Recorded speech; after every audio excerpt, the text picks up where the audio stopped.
बिस्मिल्लाहिर्रहमानिर्रहीम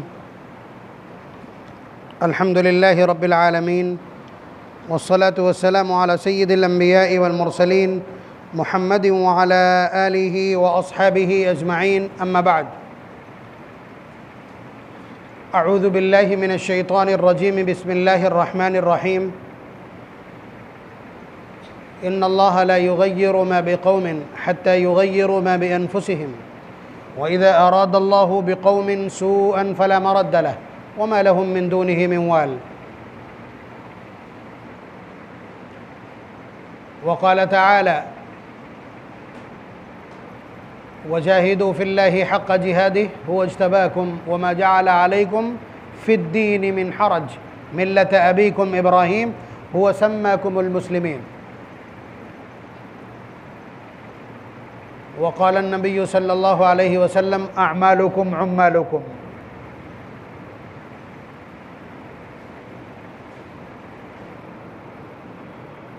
गुज़िश्ता दिनों से दो जुमों से मौजूदा सियासी हालात पर आपसे गुफ्तगू हो रही है। वो सारी गुफ्तगू क्यों की गई थी आप भी जानते हैं। देखिए, एक बात तो बिल्कुल साफ़ है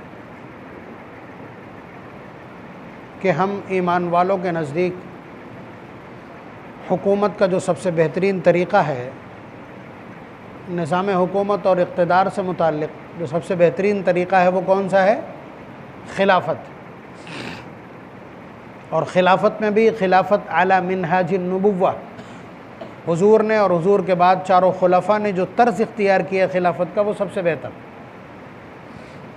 ठीक है, हिंदुस्तान की जो सूरत हाल है यहाँ खिलाफत दूर की कौड़ी है, लेकिन हर मोमिन के दिल में कम से कम ये एहसास और जज्बा ज़िंदा ज़रूर रहना चाहिए कि हमें सबसे बेहतर निज़ाम वही लगता है। और उस पूरे निज़ाम को हम आप देखेंगे तो अंदाज़ा लग जाएगा कि खलीफ़े वक्त उसके पास एक जोड़ा है।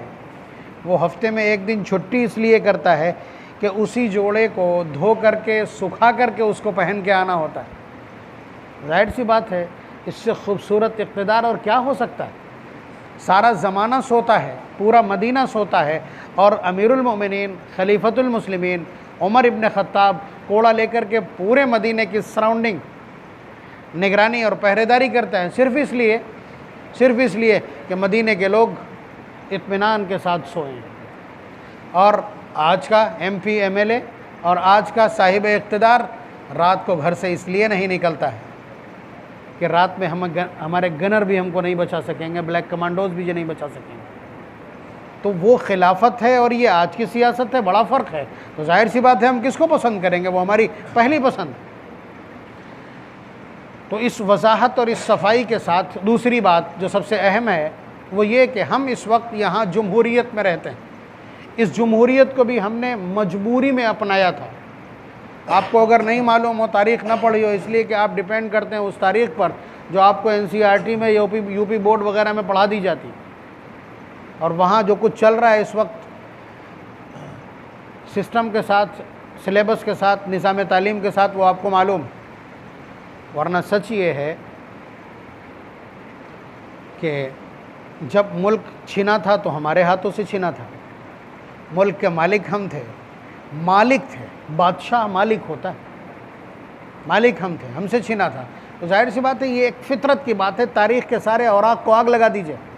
मकान आपका है, किसी ने आपसे छीना है, कब्ज़ा किया है, कोशिश कौन करेगा? उसकी बाजियाबी की, वापस लेने की कोशिश कौन करेगा? ये नेचुरल फीलिंग क्या है इस सिलसिले में, और वही हुआ और वही किया गया है। आप उठा करके देखिए, 1754 से लेकर 1857 कोई एक शख्स हमारे साथ नहीं खड़ा। सच्चाई है, अगर कोई अपने इक़्तिदार के लिए, अपनी रियासत बचाने के लिए खड़ा हुआ हो तो खड़ा हुआ हो। बात समझ रहे हैं? और 1803 के बाद तो जिहाद समझ करके हमने इसको बाकायदा लड़ा है। तो मसला ये था कि हम इधर पूरी बिसात बिछाते थे और उधर यही बिरादरान वतन, आज के साहिब इक़्तिदार, यही जाकर के मुखबरी कर देते थे, सारी बिसात गड़बड़ा जाती थी। एक बार नहीं, 20 साल इसी तरह की मुखबरी और दलाली से परेशान होकर के हमारे अकाबिर ने एटलीस्ट ये फ़ैसला किया कि चलो इनको भी साथ लगाओ और कहो कि जमहूरियत बनेगी। अंग्रेज एक गंदे प्लान के साथ यहाँ मौजूद थे। वो इस्लाम का दमन कर देना चाहते थे, इस्लामी तहजीब को आग लगा देना चाहते थे, इस्लामी तालीमात को पूरी तरह से मुआशरत को ताराज कर देना चाहते थे। इसलिए उनको बार बेदखल करके सोचा ये कि जमहूरियत, तमाम कौमों के हुकूक महफूज रहें, इसलिए जमहूरियत को पसंद किया गया था बदरजा मजबूरी। आज हम जमहूरियत में ज़िंदा हैं, हाँ? क्या फ़ायदा है, एक चुटकी नहीं आ सकती, कई बल्कि महीनों से ख़राब है, ये रमज़ान से ख़राब है, इसको हम पकड़ के बैठे हैं।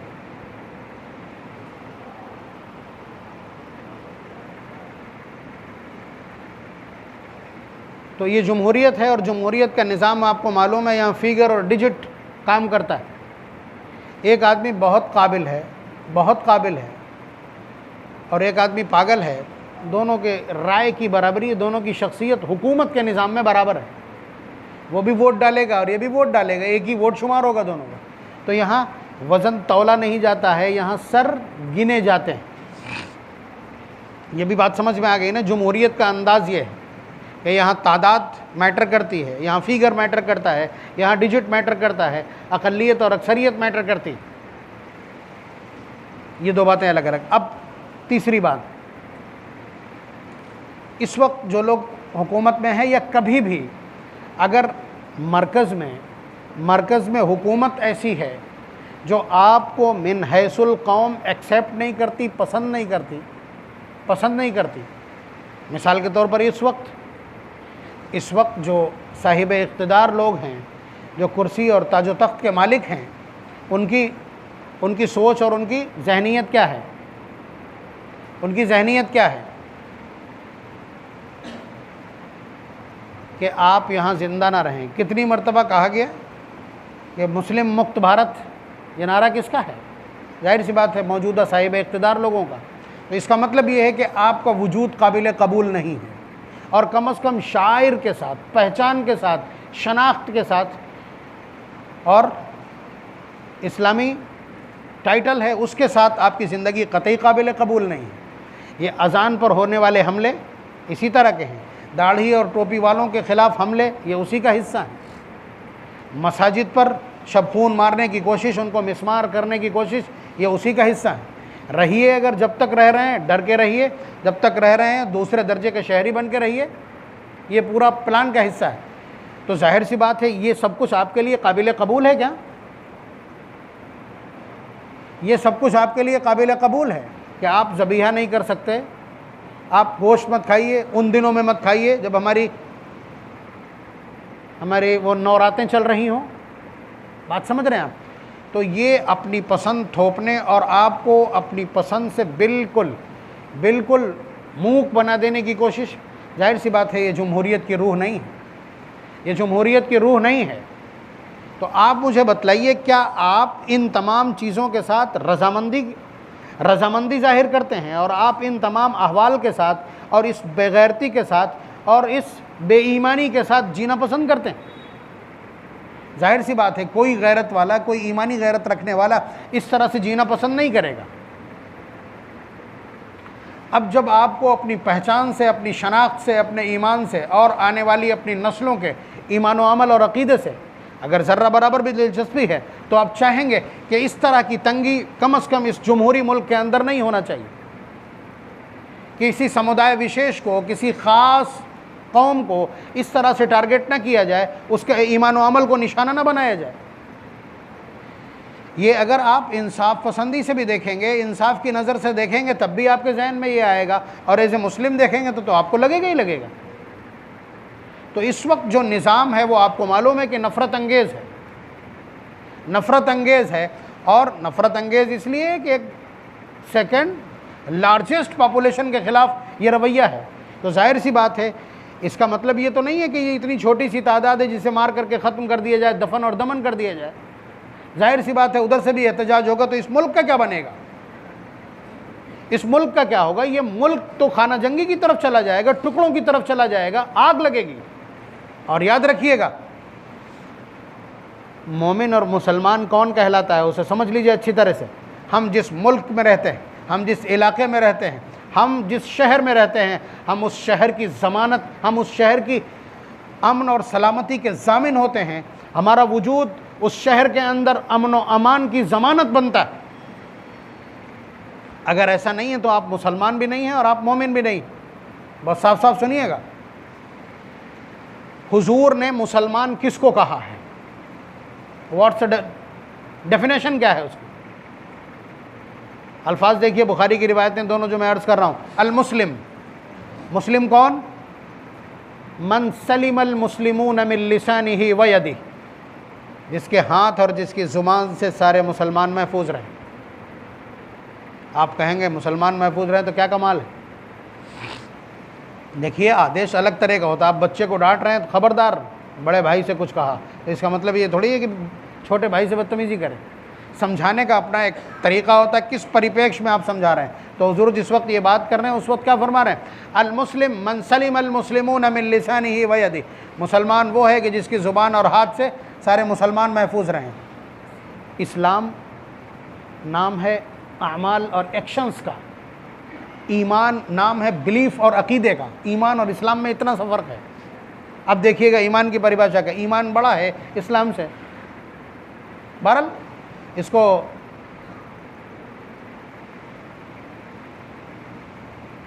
आपको इसका फ़र्क समझाना थोड़ा सा मुश्किल है, लेकिन इतना समझ लीजिए, ईमान अकीदे का नाम है और इस्लाम नाम है आमाल का, जवारिह के साथ उन तमाम तालीमात पर अमल करने का। डायरेक्शन बदल जाएगा। अगला जुमला हुजूर का, मोमिन कौन है? मोमिन कौन है? अल मोमिन मन अमीनहुन्नासु अला दिमाइहिम व अमवालिहिम, मोमिन वो है जिससे लोग अपनी जान और माल को महफूज समझें। मोमिन वो है जिससे लोगों का जान और माल महफूज रहे। दिमाइहिम खून, अमवालिहिम जानते हैं आप, माल दौलत, यानी आदमी की जान और आदमी का माल जिससे महफूज रहे, वो शख्स मोमिन है। मैं इस परिप्रेक्ष्य में नबी अकरम सल्लल्लाहु अलैहि वसल्लम की इस परिभाषा और इस डेफिनेशन की बुनियाद पर कह रहा हूँ कि हम जहाँ भी रहते हैं सलामती की गारंटी और ज़मानत हुआ करते हैं। हम जहाँ भी बसते हैं हम अमन और आष्टी के दूत हुआ करते हैं। बात समझ रहे हैं? तो इसलिए हम देख रहे हैं कि मुल्क खाना जंगी की तरफ जा रहा है, मुल्क खून खराबे की तरफ जा रहा है, मुल्क टूटने की तरफ जा रहा है, मुल्क नफरत की आग में झुलसने की कगार पे है। तो हम यहाँ रहते हैं, यहाँ के अमन और यहाँ की सलामती को, यहाँ के पीस को हम खुद बर्पा करेंगे, हम खुद बिल्ड करेंगे उसको, हम यहाँ के माहौल को पुरअमन बनाएंगे। उसको बनाने का तरीक़ा क्या है? मैंने कहा आपके अपने इस्लामी हुकूक़ और इस्लामी शनाख्त ख़तरे में है, आपकी अपनी पहचान अगर ख़तरे में है, आपको आपकी पसंद के साथ जीने नहीं दिया जा रहा है, आपको अपनी ज़रूरियात के साथ ज़िंदा रहने नहीं दिया जा रहा है, और ये काम कौन कर रहा है? मरकज़ में बैठे लोग कर रहे हैं। इस वक्त मरकज़ का इंतखाब है, इसको लोकसभा या आम इंतखाब कहते हैं। तो अब आपकी ज़िम्मेदारी क्या है? एक जमहूरी मुल्क का शहरी होने की बुनियाद पर आपकी ज़िम्मेदारी क्या है? उसको कैसे बदलेंगे? उसको आप कैसे बदलेंगे? उन जालिमों को, अगर वो जालिम मुसल्लत हो गए तो बदलेंगे कैसे? उसका पहला स्टेप ये है कि आप अपने पालनहार से दरख्वास्त लगाएं, उसके बाद मैदान में खड़े हों। मैंने दो चीज़ें आपकी खिदमत में ज़िक्र की थी, कुरान करीम की दो आयत, कि आपको पहले इस बिलीफ के साथ आगाज़ करना है अपनी मुहिम और तहरीक का, अल्लाहुम्मा मालिकल मुल्क, ऐ अल्लाह जो मुल्क का मालिक, तूतिल मुल्क मन तशा, तू है जिससे चाहता है मुल्क इनायत कर देता है, व तंज़िउल मुल्क मिम्मन तशा, जिससे चाहता है मुल्क छीन लेता है, बियदिकल खैर, तेरे हाथ में खैर है। और इसके बाद में फिर क्या करना होता है? इन्नल्लाह ला युग़य्यिरु मा बिक़ौमिन हत्ता युग़य्यिरु मा बिअन्फुसिहिम, अल्लाह तबारक व तआला उस कौम के हालात को नहीं बदलते हैं जिसे खुद अपने हालात के बदलने की फ़िक्र ना हो। तो ये दो स्टेप हैं। नंबर एक, अल्लाह ताला की बारगाह में गुहार लगाना कि मैं अपने हालात की तब्दीली और कौम के हालात की तब्दीली के लिए तत्पर हूँ, फ़िक्रमंद हूँ, संघर्षरत हूँ। ठीक, उसके बाद मैदान में कि आप जमहूरियत में रहते हैं। अगर आप किंगडम और बादशाहत में रहते हैं तो आपके लिए तरीक़ा यही है कि अल्लाह इस बादशाह को जो औलाद दीजिएगा वो नेक और साले हो, इसलिए कि बादशाह का बेटा ही अगला क्राउन प्रिंस बनता है, वली अहद बनता है, अमीर बनता है। तो आपको वहाँ तो दुआ काम करेगी, लेकिन आप जमहूरियत में हैं तो यहाँ आपके पास तरीक़ा क्या है? बिसात उलटने का, ताज बदलने का, कुर्सी बदलने का, तख्त बदलने का या हाकिम बदलने का क्या तरीका है जमहूरियत में? जमहूरियत में इकलौता तरीका आपके पास, यहाँ मुकदमात से भी काम नहीं चलेगा कि उसके खिलाफ आप रेट दायर कर दें। आप देख रहे हैं पिछले 10 साल से जो कुछ भी बोला जा रहा है, किसी ने कुछ कहा या यहाँ की जो इंसाफ कायम करने वाली असामियाँ हैं उन्होंने क्या किया? कुछ भी नहीं। तो जाहिर है ऐसे नाअहल और नाहंजार और गैर मुनसिफ इंसानियत सोच लोगों को इक़्तिदार से बेदखल करना, उसका तरीक़ा क्या है वो बताइए? जमहूरियत में उसका इकलौता तरीक़ा है कि वोट दे करके आप उनको बेदखल कर सकते हैं। बात समझ रहे हैं? तो जमहूरियत में निज़ाम को दुरुस्त रखने के लिए, निज़ाम को इंसानियत के हक़ में बाकी रखने के लिए और इंसाफ और अमन को कायम करने के लिए इंसाफ दुश्मनों को इक़्तिदार से दूर रखना, यही ज़िम्मेदारी होती है। और किसी को इक़्तिदार से दूर कैसे रखा जाएगा? आप उसके हक़ में राय कम करवा दीजिए, काम हो जाएगा। तो अब इस पूरी गुफ्तगू का ख़ुलासा ये है कि जिन ज़ालिमों ने हिंदुस्तान की अमलाक को नुकसान पहुंचाया है, हिंदुस्तान के अमन को नुकसान पहुंचाया है, हिंदुस्तान के भाईचारे को नुकसान पहुंचाया है, यहाँ नफ़रत की दीवारें खड़ी की हैं और यहाँ नफ़रत की आग सुलगाई है और यहाँ इंसान को इंसान का दुश्मन बनाया है, यहाँ मज़हब को दीवार बनाया है और यहाँ मज़हब को खलीज और खाई के तौर पर इस्तेमाल किया है। तो जाहिर है कि ऐसे नफ़रत अंगेज़ लोगों को आपको इक़्तिदार से बेदखल करना पड़ेगा, मुल्क की सलामती को बचाने के लिए, मुल्क के अमन और अमान को बचाने के लिए, यहाँ के भाईचारे को बचाने के लिए। और ये दुनिया का इकलौता मुल्क है जहाँ बैक वक्त इतने मज़ाहिब रहते हैं, इतनी तहज़ीबें हैं, इतनी तरह के लोग हैं और वो सारे के सारे एक दूसरे से कंधा मिला करके रहते हैं। वरना जहाँ भी जिसका इक़्तिदार होता है वो दूसरे को डोमिनेट करता है और इसको भी उसी पथ पे ले जाया जा रहा है। तो जाहिर सी बात है, अपनी नौइयत का, अपनी मिसाल का अगर इकलौता मुल्क है और यही उसका हुस्न है, यहाँ की डाइवर्सिटी इसकी खूबी है, तो उसको बाकी रखने के लिए जो कुछ पावर और जो कुछ रोल हमारा हो सकता है, जो हिस्सेदारी हमारी हो सकती है, अमानत और दयानत के साथ हमको वो काम करना। अब मई का महीना है, 13 मई होगी। मेरा ख्याल ये है कि उत्तर प्रदेश के सबसे गर्म दिनों में से एक। बात समझ रहे हैं? ऐसे में कूलर के सामने से हट करके और धूप में लाइन में लगना, इसके लिए आपके पास बहुत सारे बहाने होंगे। आप कहेंगे यार मौलाना एक हमारे वोट से क्या हो जाएगा, जहाँ कई लाख वोट पड़ रहे हो, मेरे एक वोट से क्या हो जाएगा? बेशक कुछ नहीं हो जाएगा। आपने क्या कर लिया? अपने घर में कुछ नहीं कर पाए तो अब क्या कर लेंगे? लेकिन हमको अपनी कैटेगरी तय करना रहती। भाई आप चूड़ी और पाजेब इसलिए नहीं पहनते हैं कि आपको लोग औरत समझने लगेंगे, इसीलिए आप मर्दों के कपड़े पहनते हैं। कैटेगरी आपकी सेट रहे, कैटेगरी महफूज रहे। तो इसी तरह से कैटेगरी है अल्लाह तबारक व तआला की बारगाह में। क्या आप कौम और मिल्लत के लिए फ़िक्रमंद हैं? क्या आप मिन हैसुल कौम जीना चाहते हैं? अल्लाह तबारक व तआला ने जो एक ड्यूटी दी है कि अल्लाह ताला ऐसी कौम के हालात को नहीं बदलते जिसे खुद फ़िक्र ना हो, तो आप खड़े होकर के कम अज़ कम ये कह सकते हैं कि मुझे कौम के हालात के बदलने की फ़िक्र है और मैं उसके लिए जो मैक्सिमम इन्वॉल्वमेंट दे सकता हूँ वो दे रहा हूँ। जो मेरा मैक्सिमम इन्वॉल्वमेंट हो सकता है और उसमें मेरी जो बड़ी ज़्यादा से ज़्यादा हिस्सेदारी हो सकती है वो मैं कर रहा हूँ। मिसाल मैं दे चुका हूँ, फिर से दे रहा हूँ ताकि आपका दिमाग दुरुस्त रहे। आप बतलाइए, हज़रत इब्राहीम अलैहिस्सलाम को आग में डालने के लिए जो आग तैयार की गई थी, उस आग का जो एरिया जिक्र किया है मुफस्सिरीन या मुहद्दिसीन ने, वो 3.5 फरसख, बात समझ रहे हैं आप, जो समथिंग 13 किलोमीटर होता है। आप समझ रहे हैं? तो इतनी दूर में फैली हुई आग को कोई फायर ब्रिगेड नहीं बुझा पाएगी। वो एक कोने ही तो कवर कर पाएगी, 100 मीटर कवर कर लेगी ज़्यादा से ज़्यादा। आप समझ रहे हैं? ऐसे में दुआ यही की जाए कि बारिश हो जाए तो सब बुझे, वरना तो कोई नहीं। संसाधन से कैसे बुझाया जा सकता है? जंग लगी हुई मशीनें क्या बुझा लेंगी उसको? उस पूरे सिनेरियो में भी आपको मालूम है, हज़रत आयशा सिद्दीक़ा रज़ियल्लाहु ताला अन्हा की रिवायत है कि मेंढक अपने मुंह में पानी भर के ला रहा था और उस आग पर छिड़कने की कोशिश थी। आपको मालूम है जलती हुई आग पर मेंढक पानी कुल्ली नहीं कर सकता, अगर पूरा जोर लगा दे तब भी कहीं किनारे पे रह जाएगा। बात समझ रहे हैं आप? और उसके मुकाबिल कौन? गिरगिट, वो फूंक मार रहा था, जबकि उसकी फूंक से कुछ नहीं होना। 13.5 किलोमीटर में फैली हुई आग, जाहिर सी बात है कि उसमें फूंक मारने से, वो भी गिरगिट के फूंक मारने से कुछ नहीं होगा। लेकिन दोनों की कैटेगरी तय हो गई। नबी अकरम सल्लल्लाहु अलैहि वसल्लम ने मेंढक को सुरक्षा कवच दिया और अपनी उम्मत से फरमाया ला तक़्तुलुज़ ज़फ़ादिअ, कि मेंढक को मारना नहीं, मेंढक को कत्ल मत करना। दवा के लिए भी इस्तेमाल करना हो, ऑपरेशन के लिए भी अगर आपको प्रैक्टिस करनी हो तो आप उसका इस्तेमाल नहीं कर सकते, उसकी जान नहीं ले सकते। बात समझ लीजिए अच्छी तरह से। और उधर गिरगिट के लिए क्या कहा?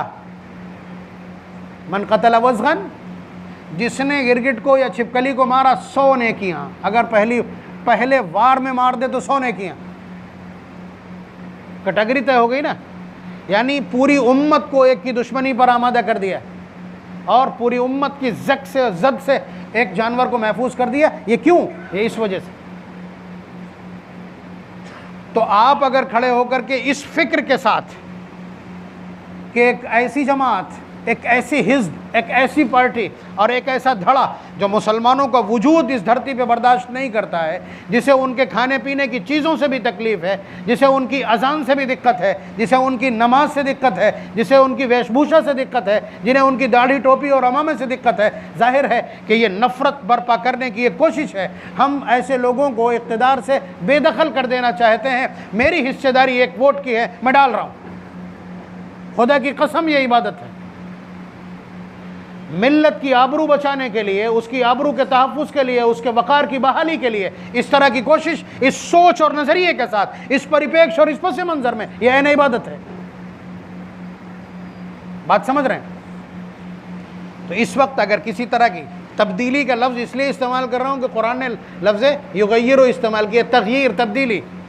अगर आप तब्दीली चाहते हैं, इनकलाब बर्पा करना चाहते हैं, तो आपको अपनी ज़िम्मेदारी निभाना होगी। अब ये तो मैं नहीं बता सकता कि वोट देना किसको है।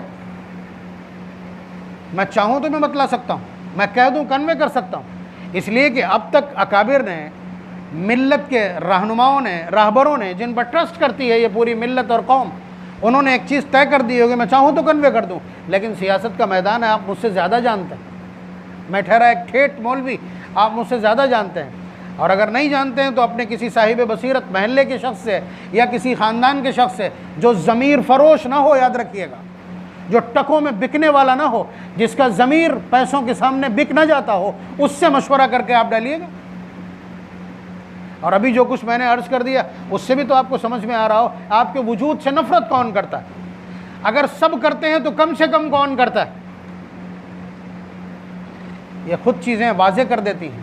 लेकिन इतनी गुजारिश करनी है कि कम अज़ कम आपको एक ज़िंदा कौम की तरह कुरान करीम के इस टीच और इस पैगाम के मुताबिक कि हम तब्दीली चाहते हैं, हम इस मुल्क को खाना जंगी की तरफ नहीं जाने देंगे, हम नफ़रत करने वालों को इक़्तिदार से बेदखल कर देंगे, इस नीयत के साथ आपको अपनी हक़ राय दही का इस्तेमाल करना है।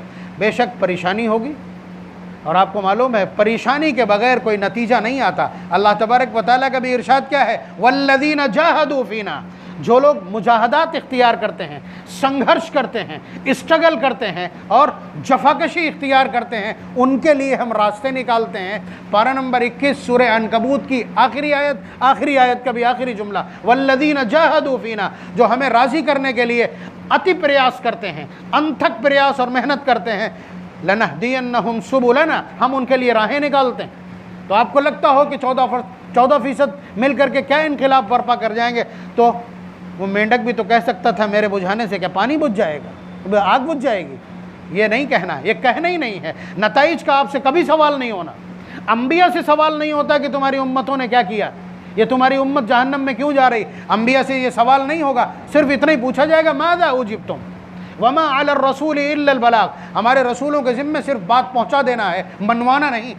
इन्नका ला तहदी मन अहबब्त वलकिन्नल्लाह यहदी मन यशा। हुजूर ने अपने चचा के ऊपर जब एक्स्ट्रा फोर्स किया तो अल्लाह ताला ने तुरंत फरमाया कि आप जिसको चाहें उसे हिदायत नहीं दे सकते, जिसे अल्लाह चाहेगा उसे हिदायत देगा। आप मैसेज डाल दीजिए, मैसेज कन्वे कर दीजिए, दैट्स इट, बात ख़त्म।